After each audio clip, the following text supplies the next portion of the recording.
nos quatro cantos desta cidade. Aplauda o nome de Jesus por isso. Cadê o presbítero Cavalcante? Foi arrebatado? Não, está ali.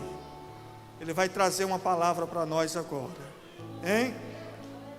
Presbítero Cavalcante, um homem de Deus, tem sido também líder dos obreiros da igreja. Vai estar trazendo uma palavra para nós.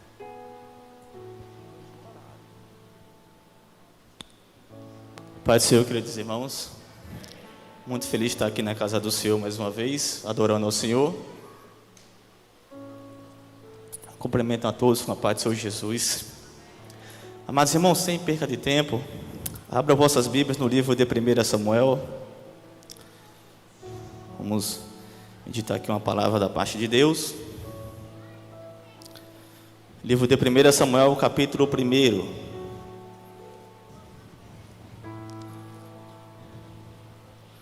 Louvar a Deus pela vida do pastor, por essa oportunidade de estar me concedendo essa oportunidade de transmitir a palavra de Deus.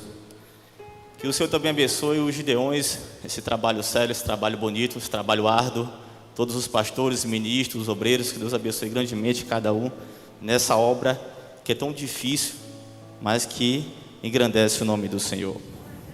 Amém? Todos acharam o livro de 1 Samuel? Versículo 9 em diante, diz assim: Então Ana se levantou depois que comeram e beberam em Siló, e Eli, o sacerdote, estava sentado numa cadeira junto ao pilar do templo do Senhor.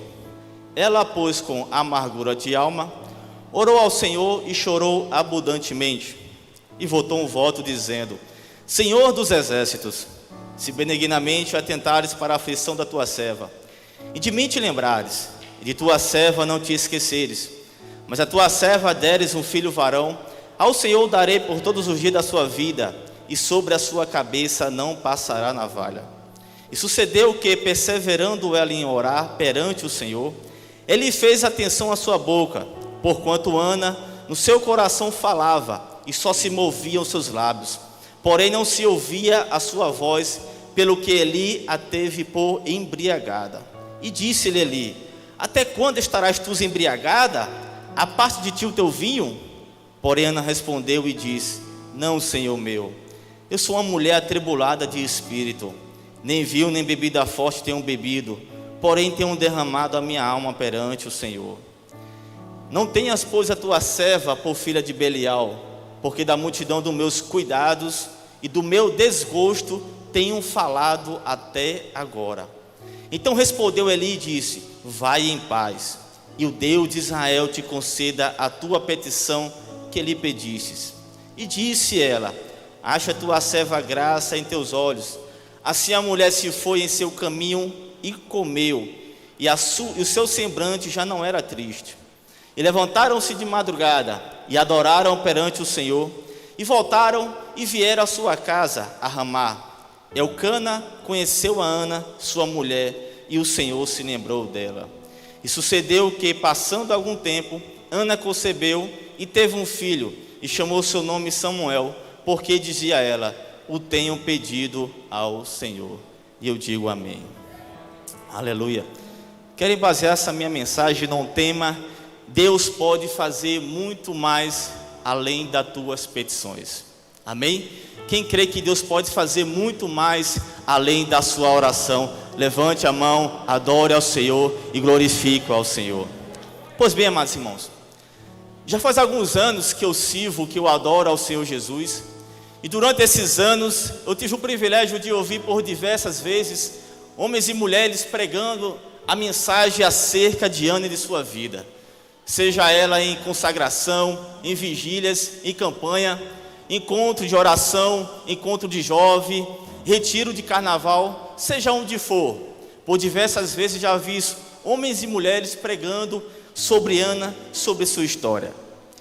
Se a gente observar numa ótica humana, nós vamos observar que é uma história aparentemente simples, sem muitos aprofundamentos, ou podemos assim dizer um resumo da sua vida e da sua história. Mas eu quero atentar e dizer que tudo aquilo que está escrito aqui acerca de Ana já é suficiente para reconhecer a grandeza de um Deus que diz em sua palavra: operando eu, quem impedirá? Uma outra verdade é que tudo que está escrito aqui sobre Ana dá para embasar nossa fé, enraizar nossa fé em Cristo Jesus e crer que Deus pode agir, Deus pode intervir, Deus pode trabalhar, Deus pode fazer como Ele quer e fazer o que lhe apraz. Ana era uma mulher sonhadora, ela planejava ter vários filhos, casada com Elcana, planejava ter vários filhos, construir uma família e ser feliz. E isso já era enraizado nas mulheres, pelo fato de querer ter filhos, de gerar filhos, como o próprio Deus havia dito, como o próprio Deus havia falado: multiplicai, frutificai e enchei a terra. Nesse período bíblico, as mulheres tinham muita vontade para gerar filhos, porque para garantir a sustentabilidade da família, para garantir que a mulher fosse bem-aventurada perante a sociedade, e garantir também a sustentabilidade da família. Os israelitas, eles acreditavam em uma certa imortalidade em sua descendência. Eles frisavam muito essa importância de poder ter filhos, de poder gerar filhos e de poder ter a sua descendência, para poder o nome da família não ser extinta da história da nação de Israel. E observando toda a história de Ana, a gente vê que ela era uma mulher sofrida. Se a gente observar no versículo 5, versículo 6, a gente vê que Deus, com a sua sabedoria e com a sua soberania, Ele diz em sua palavra por 2 vezes que Deus, Ele encerrou a madre de Ana. Deus, com a sua sabedoria, Ele encerrou a madre de Ana. Então, quando Ana descobre, porque ela já era casada com Elcana, o tempo vai passando, os anos vão se passando, e ela começa a perceber a sua esterilidade, ela começa a perceber a sua deficiência, ela começa a perceber que é uma mulher estéril e que não poderia gerar filhos. Então Elcana, como era de costume nesse período bíblico, Elcana, ele segue o exemplo do seu pai. Ele casa-se, une-se com uma outra mulher chamada Penina. E a história vai dizer que Penina, ela dá filhos e filhas para Elcana. A Bíblia diz também que Elcana, um homem de Deus, um israelita, que morava em Ramá com toda a sua família, com Ana, com Penina e com todos os filhos que tiveram com Penina. A Bíblia vai dizer que uma vez ao ano, Elcana saía da sua cidade de Ramá e ia para Siló, para buscar a Deus, para oferecer um sacrifício a Deus, porque era de responsabilidade de todo israelita, pelo menos uma vez em uma festa, sair da sua cidade e ir até a presença de Deus, onde estava a presença de Deus. E o tabernáculo, nesse período bíblico, estava lá em Siló. E lá em Siló tinha a arca que representava a presença de Deus. Então Elcana pegava toda a sua família e fazia esse trajeto uma vez ao ano. E detalhe, Ana, Penina e todos os filhos acompanhavam Elcana. Mas não era obrigação da mulher ir para Siló. A obrigação era tão somente do homem. Mas Ana, para honrar o seu marido, ela fazia questão de buscar a presença de Deus. E a história vai dizer que toda vez que Ana ia buscar a presença de Deus, para ela era um sofrimento, para ela era uma dor insuportável, porque a história vai dizer claramente que a sua rival a irritava excessivamente. Para quê? Para querer destruir ela, para querer que ela abandonasse o seu sonho, o seu objetivo, para fazer com que ela abandonasse o objetivo de ser mãe, de gerar filhos, de poder honrar o seu marido, de poder transformar a imagem negativa dela, que já estava mal, já estava ruim perante a sua parentela e perante toda a nação de Israel. E tudo isso era uma dificuldade para ela. Todo ano, uma vez ao ano, Elcana fazia esse trajeto Diz os historiadores que era aproximadamente 2 dias, 25 quilômetros, 2 dias de percurso, 2 dias para chegar até Siló. Imagine você passar 2 dias ouvindo piadinhas, ouvindo humilhação, sendo pisoteada, sendo maltratada, simplesmente porque era estéril e não podia gerar filhos. O sofrimento dela era tão grande que a Bíblia vai dizer que quando ela chegava lá em Siló, ela só chorava e ela não comia. Então, o problema de Ana não estava em buscar a Deus. O problema de Ana, a sua dificuldade, a sua dor, seu sofrimento, a sua angústia, não era porque ela estava saindo da sua casa para ir para Siló. O problema dela não estava em servir a Deus. O problema dela não estava em oferecer sacrifícios a Deus. O problema não estava de ela acompanhar o seu marido e honrar ele, acompanhando ele em buscar a presença de Deus. O problema de Ana estava quem estava acompanhando ela para buscar a presença de Deus. O problema de Ana estava em Penina, porque Penina irritava ela excessivamente, para ela desistir do seu sonho, para ela desistir do propósito dela, para ela desistir e alcançar a sua bênção, a sua vitória. E nos nossos dias não é diferente. Nem todo mundo que vem à casa de Deus, acompanhando você ou não, vai ficar feliz com a tua vitória. Nem todo mundo que vem acompanhando você ou não para a casa de Deus, vai ficar feliz com o teu crescimento espiritual e ministerial. Nem todo mundo vai ficar feliz com o teu crescimento, aleluia, na casa de Deus. Nem todo mundo vai ficar feliz com a prosperidade de Deus na tua vida, na tua casa, no teu emprego, na tua empresa. Nem todo mundo vai ficar feliz com a tua consagração quando chegar o dia de você ser consagrado. No meio de nós, em muitas igrejas e até congregações, existem obreiros, homens e mulheres que têm sede de Deus, de fazer a obra dele, de pregar a sua palavra. E muitos desses almejam o episcopado, em ser separado e fazer a obra de Deus. E se porventura o pastor local daquela igreja, daquela congregação, escolher um obreiro daquele e lhe fazer palavras de elogio, e lhe fazer palavras de promessa de um futuro ministério pastorado, os demais obreiros, mas não todos, alguns obreiros irão virar a cara, outros virão ranger os dentes, vai dizer: eu não acredito que o pastor está falando isso daquele obreiro, daquela pessoa, daquela mulher. Se brincar, faz até oração contrária. Outros, se brincar, vai passar 7 dias em casa com a cabeça inchada, porque o pastor fez palavra de elogio e lhe fez promessa de um futuro pastor da igreja. Que é isso, o pregador está trazendo contenda para o nosso meio? Não, claro que não, longe de mim isso. É porque, meus irmãos, aonde existe pessoas, existe problemas. Onde tem pessoas, tem problemas. Eu vou provar para você na Bíblia. Lá em Mateus capítulo 13, Jesus falou do joio e falou do trigo. Lá em Mateus 25, Jesus falou que dentro da casa dele existem ovelhas, mas também existe bode. Em João capítulo 3, Jesus falou para Nicodemos: Nicodemos, é necessário que você nasça de novo.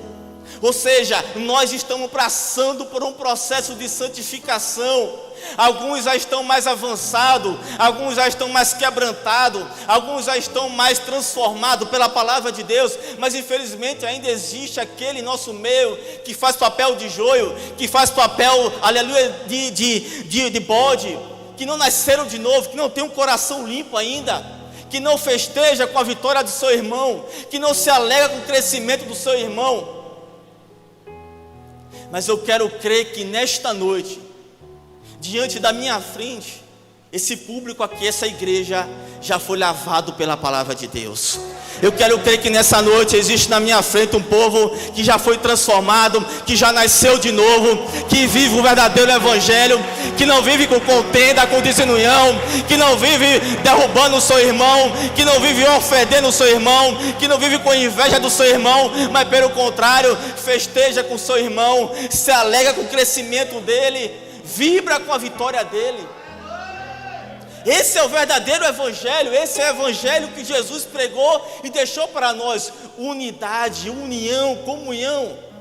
Chorar com que choram, se alegrar com que se alegram. Hoje pela manhã a diaconisa pregou hoje de manhã falando justamente isso, de unidade, de comunhão, de dividir, compartilhar. Isso é o verdadeiro evangelho.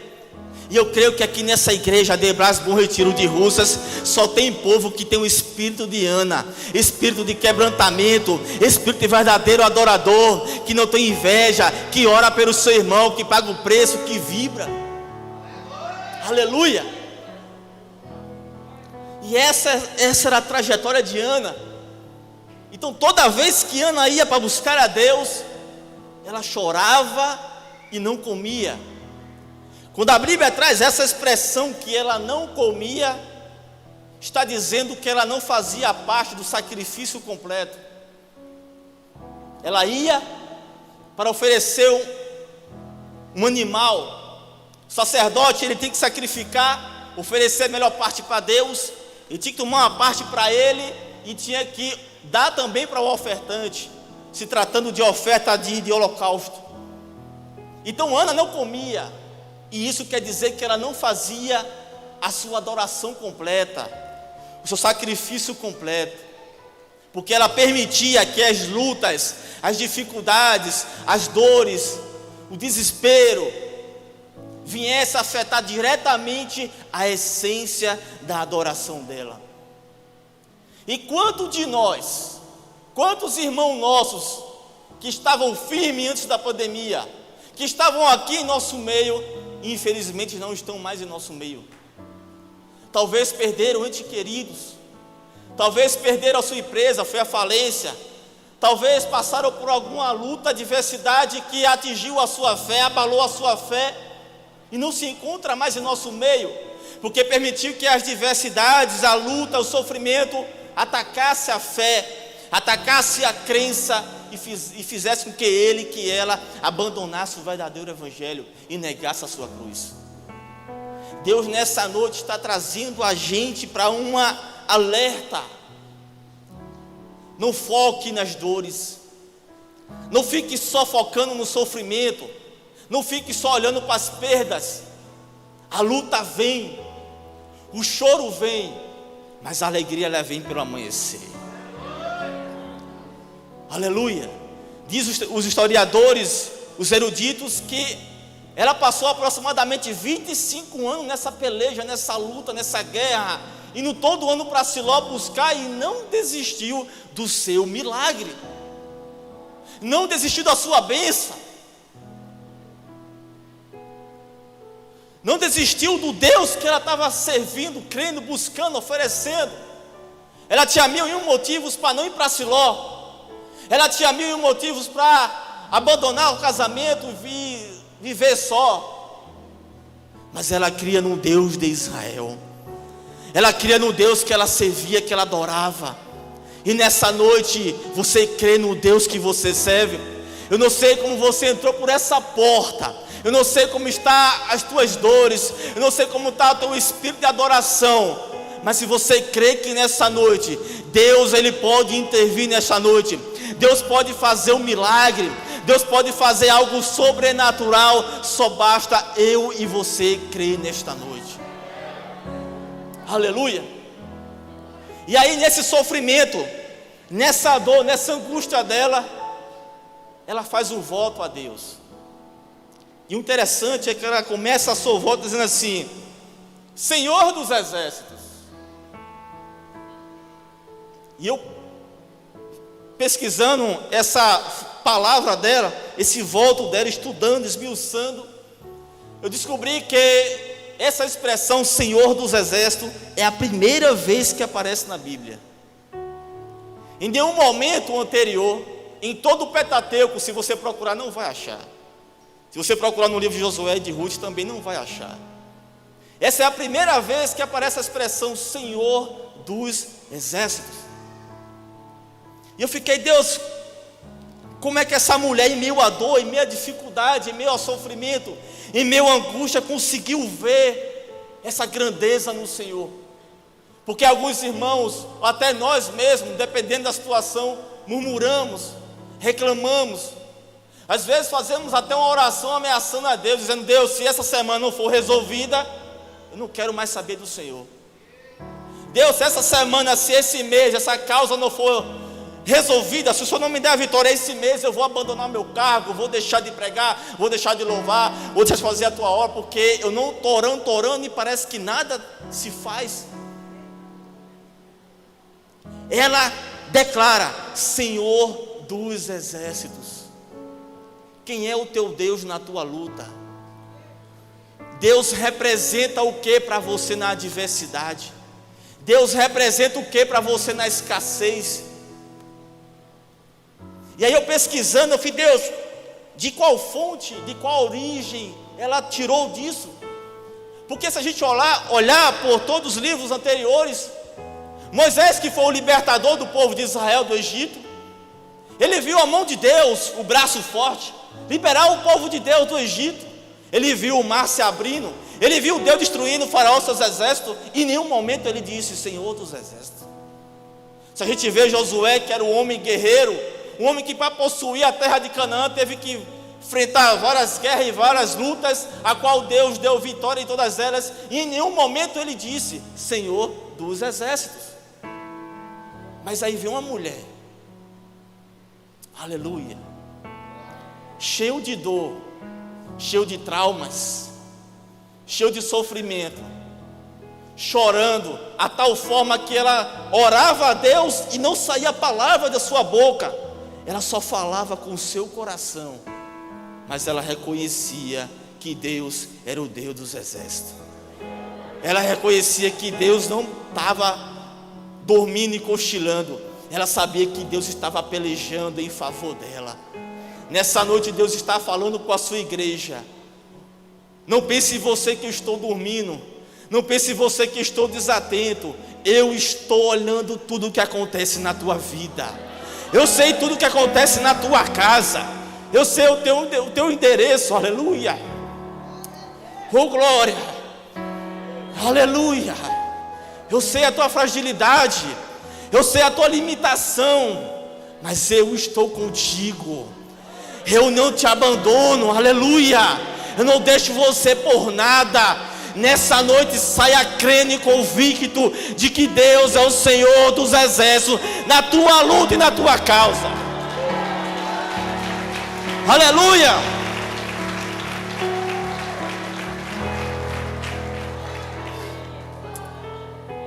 Glórias a Deus. E aí eu fiz: Deus, de qual fonte ela falou isso? E Deus disse: pesquise a genealogia dela, de qual origem ela veio, a família dela, a descendência dela. E eu comecei a vasculhar e percebi que ela, tanto ela como Elcana, vinha da linhagem dos coatitas.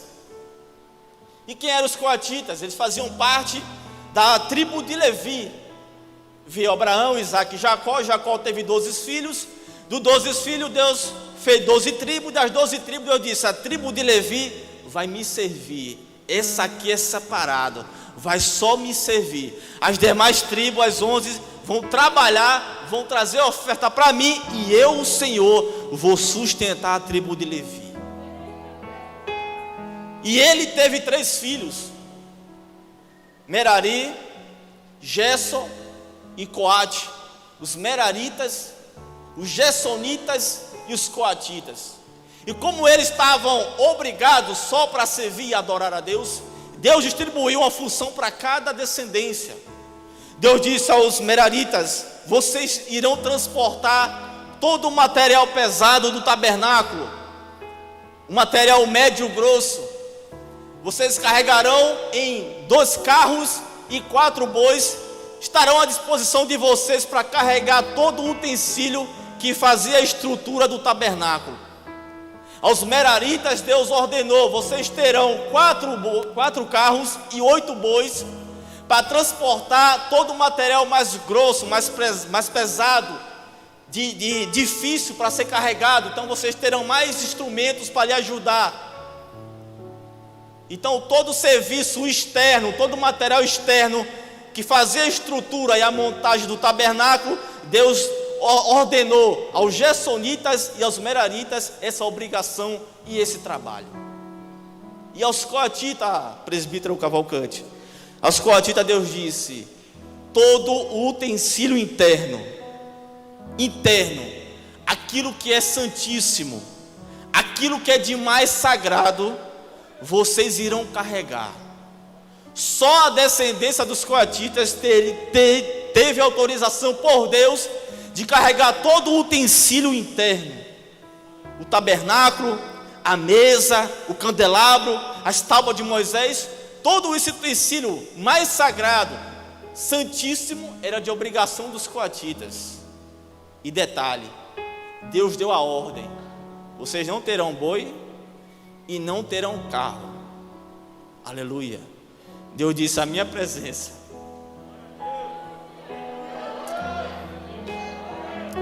Deus disse: a minha presença, vocês vão carregar no ombro.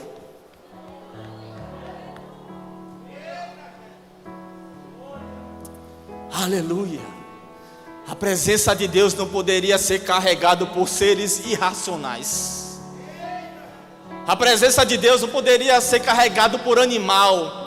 A presença de Deus, aquilo que era mais sagrado, aquilo que era de santíssimo, de maior importância, de maior valor, era para ser carregado no ombro, para sentir o peso da glória e da responsabilidade de Deus. Aleluia, aleluia, aleluia. Eu não sei como está a tua luta, Emerson. O que tem a ver Ana com os coatitas? Ela fazia parte da linhagem dos coatitas. Então dentro dela eu quero crer que tinha essa convicção: aquilo que é mais importante para mim é gerar um filho, diácono Emerson. Aquilo que é mais sagrado para mim é ser mãe, é dar um filho para o meu marido. Então eu não vou desistir, eu vou carregar. Pode passar o tempo que passar, pode pesar quanto for, mas a presença de Deus eu não vou deixar.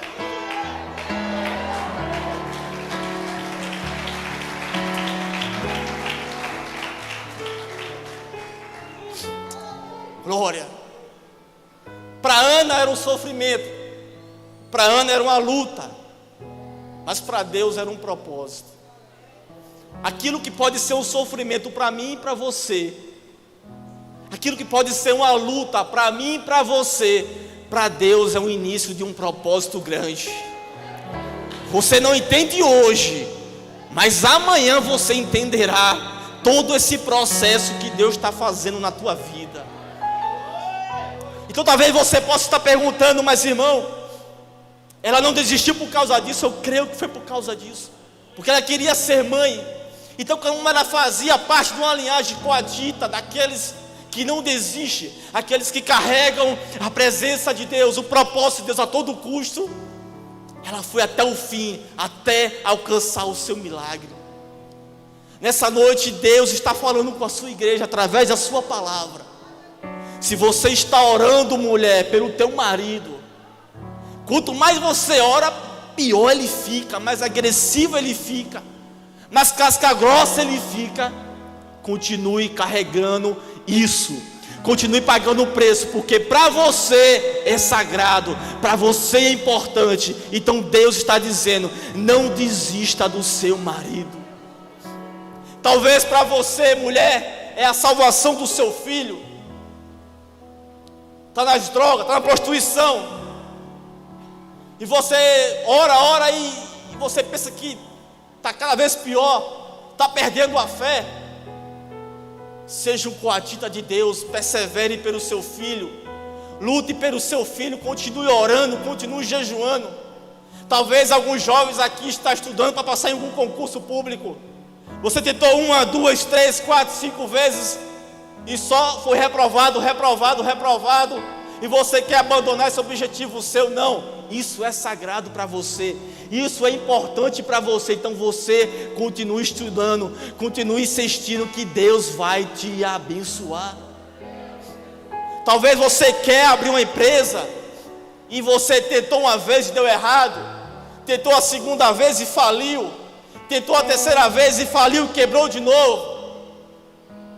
Mas continue perseverando, continue lutando, continue sendo coatita de Deus, que Deus vai chegar no momento certo para te entregar o teu milagre.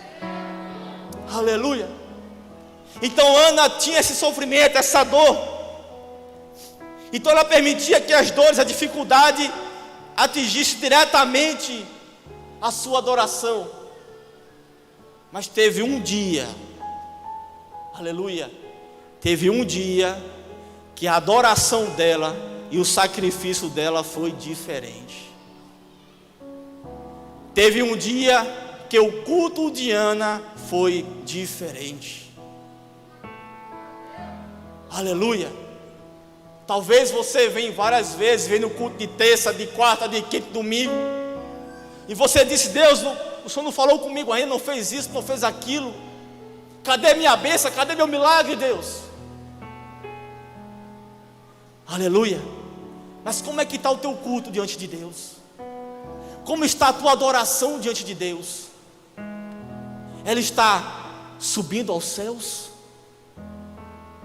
Porque como Ana não fazia o sacrifício completo, nada feito. Mas no dia que ela resolveu comer do sacrifício, aí o negócio foi diferente. Aleluia, aleluia, glórias a Deus. Ana, naquele culto, ela saiu com o milagre dela. Nessa noite, você ainda tem tempo, falta 12 minutos para terminar o culto.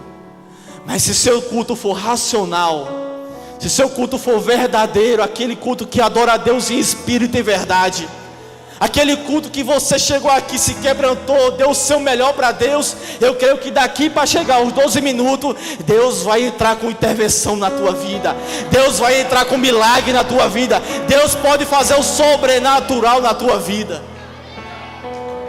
Aleluia, glórias a Deus. Glórias a Deus. Então para Ana era necessário ter um filho, gerar um filho, para ela ter alegria, para ter paz. Porque como ela não podia gerar filhos, ela era rotulada de mulher amaldiçoada, de ventre seco, ventre morto. Mas ela queria que essa situação fosse mudada. E quando ela resolveu adorar a Deus, se quebrantar, e aqui no versículo 18 diz que ela falou a Deus, abriu seu coração, ela falou de todos os seus desgostos. A gente muitas vezes tem uma impressão de Deus equivocada. Muitas vezes vemos Deus como um Deus muito radical. Mas Deus, Ele é teu Pai. Deus, Ele é o teu Deus. Ele sabe onde dói, Ele sabe onde machuca, Ele sabe a tua limitação. Não adianta você fazer uma oração bonita se teu coração quer falar outras coisas. Não adianta você querer convencer Deus com as suas palavras eloquentes, se Deus esquadrinha o teu coração, está lá em Salmos. Então nessa noite, faça um culto diferente, abra seu coração para Deus. Chegue na sua casa, abra seu coração, diga: Deus, está doendo, está difícil. Cadê meu marido que não salva? Cadê meus filhos? Cadê essa porta de emprego, Deus? Deus, cadê isso? Cadê aquilo? Cadê minha bênção? Cadê meu milagre? Se você quiser dizer para Deus: Deus, eu estou com vontade de desistir, eu quero abandonar o evangelho, eu quero abandonar a cruz, eu quero negar o teu nome, Deus, está difícil, fale isso. Eu tenho certeza que Deus não vai sentenciar você e nem fulminar você. Pelo contrário, Ele vai te abraçar, Ele vai te consolar, Ele vai enviar, aleluia, Ele vai falar através do seu Espírito que habita em você. Ele vai dar a direção certa para confortar o teu coração. Não olhe para Deus como um Deus carrasco, que você quer falar, mas você acha que Ele vai te castigar, vai te punir. Não, essa é uma visão distorcida, de que não é um filho, que não reconheceu que é filho de Deus, que é amado por Deus, e que tem Deus como Pai. Nessa noite confesse tudo para Deus, Abra seu coração verdadeiramente, porque Deus está aqui não para te julgar, está aqui para te ouvir. Ele está aqui para te ajudar e para te abençoar. Então Ana precisava de um filho para resgatar a sua honra. Ana precisava de um filho para resgatar o seu respeito, a sua dignidade. Lembra que eu falei que Deus, em sua soberania e sabedoria, Deus ele encerrou a madre de Ana? Eu creio que numa visão geográfica aqui falando, eu creio que Deus ele fez de forma a propósito. Ele encerrou, ela sofreu, mas tinha um propósito de Deus para a vida dela. Nesse período em que Ana existia, em que Ana era casada, a nação de Israel estava vivendo a maior depravação diante de Deus. Até o sacerdócio era corrompido. Deus não mais se manifestava em Israel. A nação de Israel estava afastada diante de Deus por causa dos seus pecados, por causa das suas iniquidades. Então Deus precisava suscitar um sacerdócio fiel. Está entendendo agora? Sofrimento com propósito? Está entendendo com a dor de Ana com o propósito de Deus? Ana precisava de um filho, mas Deus precisava de um profeta. Ana precisava de um filho, mas Deus precisava de um sacerdote. Ana precisava de um filho, mas Deus precisava de um juiz. Aleluia! E quando Ana inventou, ela se entregou, ela se derramou, aquilo que Deus estava segurando com a sua soberania. Quando o céu, a adoração dela chegou lá no céu, o seu clamor, e ela comeu do seu sacrifício, eu creio que Deus lá do céu fez assim, ó. Estava segurando, e Deus fez assim, ó. Aleluia. Porque a adoração dela subiu até o trono de Deus. Porque o clamor dela subiu até o trono de Deus. E a Bíblia diz que Deus se lembrou de Ana. Deus se lembrou de Ana, Deus interviu e Deus abriu a madre de Ana. Então Ana teve a sua vitória, teve a sua bênção de ter o seu filho Samuel. E quem foi Samuel?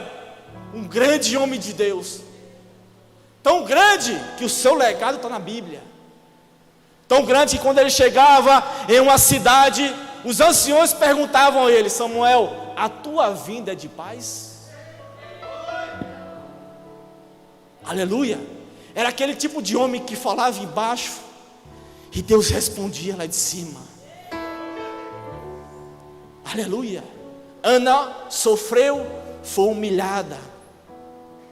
Se você olhar para Penina, só tem relatos de que ela foi casada com Elcana. A Bíblia diz que ela teve filhos e filhas, mas nenhum filho de Penina deixou algum legado para a nossa vida. Mas o sofrimento de Ana gerou um grande homem de Deus. Talvez aquilo que para você é difícil, talvez você olha para o seu filho e para a sua filha, você olha e não dá nada. Mas se você for uma coatita de Deus, um coatita de Deus, orar, interceder, pagar o preço, evangelizar, futuramente será um grande homem, grande mulher de Deus. Talvez você está lutando até hoje para ter uma empresa e ser bem sucedido, e você só tem dificuldade, só vem empecilho, só dá errado, e você quer desistir, e você está aqui ouvindo a voz de Deus dizendo: não desista, não pare, porque Deus pode te abençoar de tal maneira que você pode ser o maior dizimista dessa igreja, você pode ser o maior ofertante da obra de Deus, você pode ser um grande homem e mulher de Deus para abençoar a obra e a casa de Deus. Então Ana precisava de um filho, mas Deus precisava de um sacerdote. Aleluia. Então Deus agora levantou Samuel, suscitou para ele um sacerdócio fiel, e ele profetizou e ele resgatou a essência do povo. Ele pregou a verdade, ele pregou sobre arrependimento, e o povo voltou para Deus. E a Bíblia diz em 1 Samuel que enquanto o povo servia a Deus na direção de Samuel, os inimigos não se levantavam mais, porque Deus estava dando paz à nação de Israel. Aleluia. Fique de pé, querida igreja. Fiquem todos de pé em nome de Jesus. Ana precisava de um filho. Samuel era profeta. Ele foi uma grande porta-voz de Deus. Ele foi um grande homem de Deus que era o porta-voz. Ele dizia para a nação de Israel: assim diz o Senhor. E tudo que ele falava, Deus cumpria através da sua boca. Mas eu não posso terminar essa mensagem exaltando ao homem, engrandecendo ao homem, porque toda a mensagem bíblica é cristocêntrica. Ela gira em torno de Cristo. Samuel teve, aleluia, 3 funções especial, essencial. Ele era profeta, sacerdote e juiz. Ele tinha uma tríplice unção, vamos dizer assim, porque juiz não era unção, era uma função. Mas ele era profeta ungido, sacerdote ungido, um grande homem de Deus. Mas veio um depois dele, que era maior do que ele, e que é maior do que ele, e que está aqui em nosso meio, e que ele tem a tríplice unção. Aleluia. Ele era maior, ele é maior do que Samuel. Ele habita em nosso meio. Samuel, como profeta, ele profetizava aquilo que era de Deus. Ele era a porta-voz de Deus. Mas Jesus, como profeta, ele veio profetizar as palavras de Deus. Ele era a voz autêntica de Deus. Jesus Cristo, ele veio cumprir todas as profecias acerca da sua vinda. Ele cumpriu todas, e ainda há algumas que há de se cumprir. Então Jesus Cristo, ele é o maior profeta que habita entre nós. Samuel, como sacerdote, ele sacrificava um animal para que houvesse remissão e purificação do povo, da nação de Israel. Mas em uma passagem da Bíblia diz que ele queria resignar o seu cargo, a sua função, porque o povo havia rejeitado o seu ofício, o seu trabalho. Aleluia. Mas Jesus Cristo, ele não era o sacerdote. Ele não foi sacerdote. Ele é o sumo sacerdote. Ele intercede ao Pai em nosso favor. Ele é o maior sacrifício.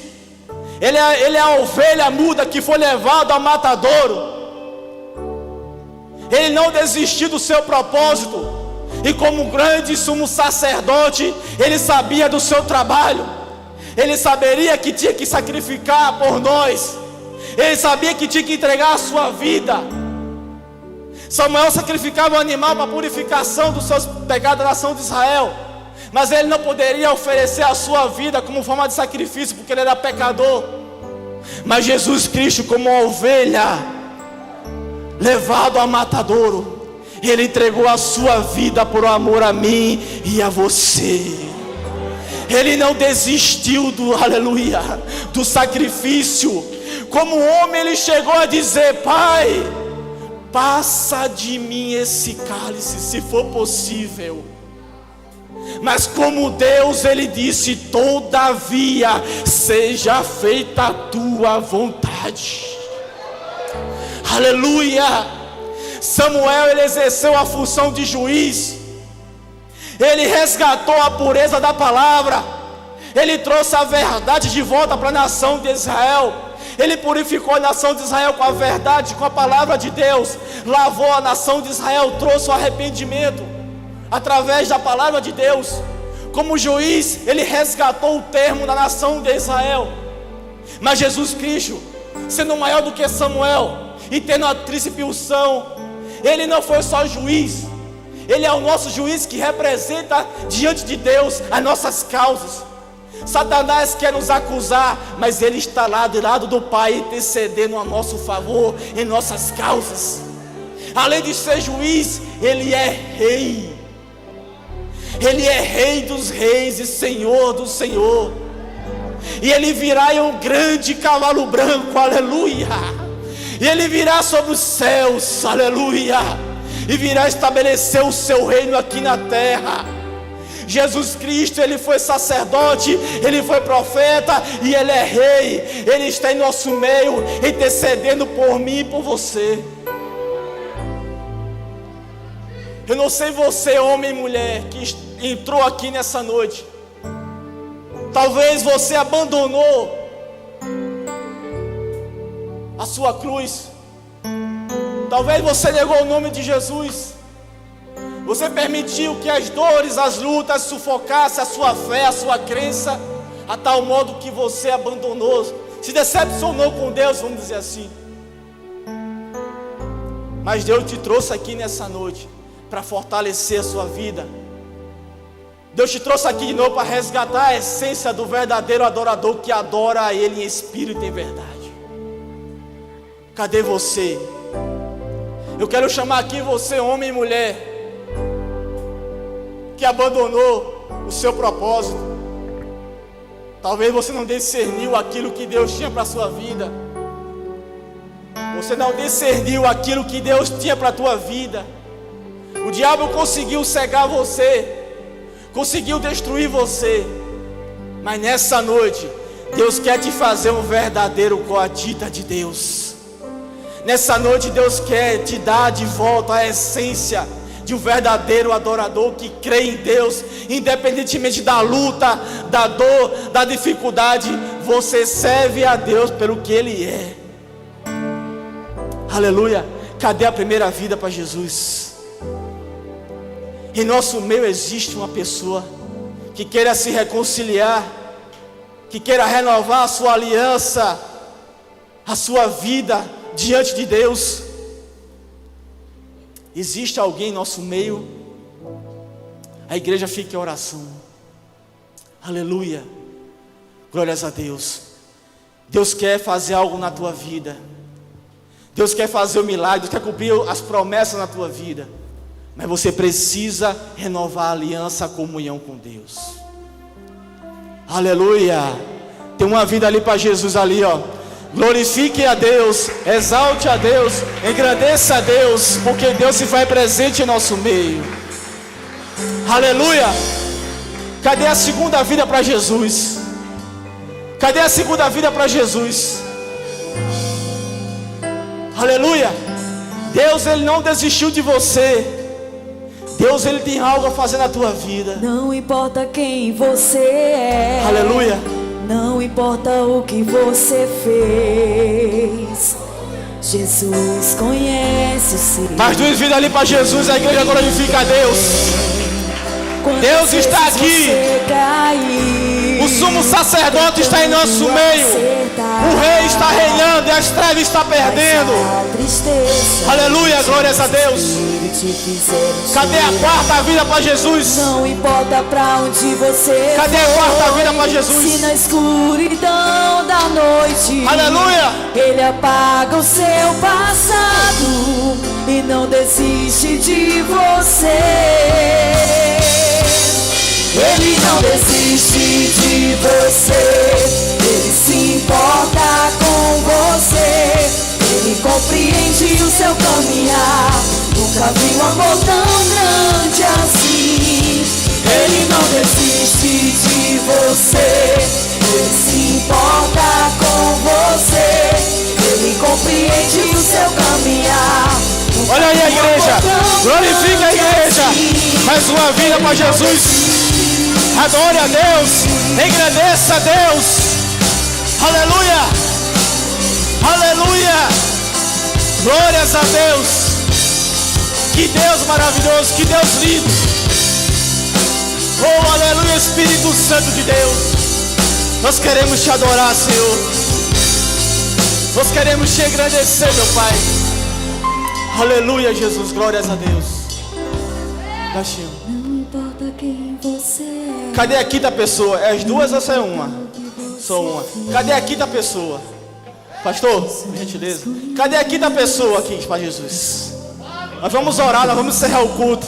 Quantas vezes você Aleluia, Deus está agindo em nosso meio. Aleluia. Deus está operando em nosso meio, amados irmãos. A igreja continua orando.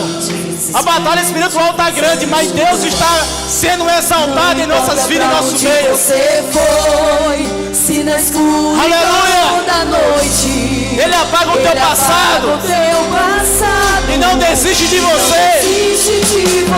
Canta, bom retiro. Aleluia. Ele não desiste de você. Ele se importa com você. Ele compreende o seu caminhar. Nunca vi um amor tão grande assim. Ele não desiste de você. Ele se importa com você. Ele compreende o seu caminhar. Nunca vi um amor tão grande assim. Mais uma vez aqui para Jesus aqui, ó. Aqui se a pessoa está vindo aí para Jesus para glorificar. Aleluia. Exalte a Deus, engrandeça.